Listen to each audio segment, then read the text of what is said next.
Haala waqtaa naannoo Tigraay irratti waltajjiin xiyyeeffatee qindeessummaa biiroo bulchiinsa nageenyaaf tasgabbii magaalaa Finfinnee fi dhalattoota naannichaan qophaa'e dhalattoota naannoo Tigraay magaalaa Finfinnee jiraatan waliin taa'ameera. Kaayyoon waltajjichaas naannichatti nageenya amansiisaa fiduuf waliigalteen Piriitooriyaa akka kabajamu rakkooleen jiran karaa nagayaan akka hiikamaniif mari'achuun barbaachisaa akka ta'e hubachiisuufis jedhameera. Waltajjicha irratti ergaa kan dabarsan Leetanaal Jeneraal Yohaannis Gabramasqal waltajjiin kun uummata Tigraayiif rakkoolee gama nageenyaatiin wal qabatee jiru furuuf karaa kan banu ta'uu kaasanii uummata Tigraayiif kana booda kan barbaachisu qaama wal dhabdee uumuun uummata rakkoo fi gadadoof saaxiluu osoo hin taane dhaabbata gaafii misoomaa nageenyaaf diimokiraasii karaa sirriin deebisuu danda'uudha jedhan.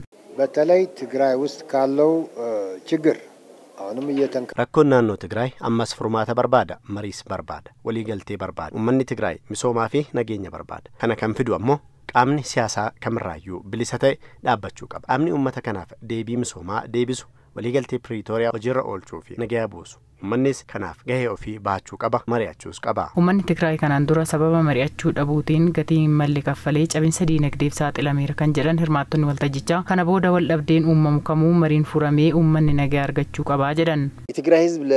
Uummanni Tigraay kanaan booda qaama wal dhabdee uumuun tasgabbii uummataa dhowwuu osoo hin taane qaama gaaffii uummataa misoomaa fi nageenyaan wal qabatee jiru deebisuu danda'u argachuu qaba. Kanaan dura mariin godhamuu dhabuun uummanni kun gatii kaffaleera. Amma boqonnaa barbaada, misooma barbaada. Qaamni kamuu uummata kanaaf dhaabbachuun nageenya naannoo kanaa buusuu qaba. Uummanni Tigraay nagaa barbaada waan ta'eef wal dhabdeen uumame kamuu karaa mariitiin akka hiikamuu fi uummanni boqonnaa akka argatuuf hundumtuu filannoo isaa nageenya taasifachuu qabas jedhaniiru.